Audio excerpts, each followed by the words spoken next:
Moses, a man who has done some pretty stupid stuff. He's killed a man, he's run away, and now he finds himself in this desert place, married to a Midianite woman. And yet in this story I see that God can use anybody, that God sees straight to our heart, irrespective of what we do wrong and how we mess up. In the story of Moses, we see how his heart is for justice. His heart is to protect and guide and fight for people who cannot fight for themselves.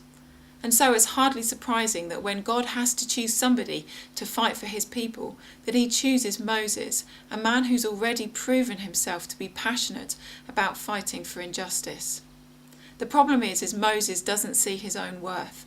But God speaks to him in the most miraculous of circumstances, and he speaks into Moses' shame and fear and self-loathing, and he says, "You can do this, you will be my representative."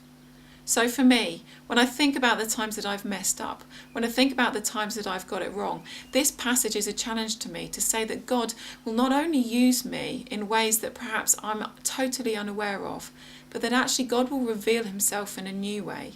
God tells Moses, before he's told anybody else, he tells him his name. He tells him that he is the great I am. A man who has fallen, a man who has murdered, a man who's made mistakes. A man whose heart is for justice and fairness and right. God reveals who he is to that person. So my challenge from this is, when I feel like I've messed up, am I willing to see God? Am I willing to see him and see myself through his eyes?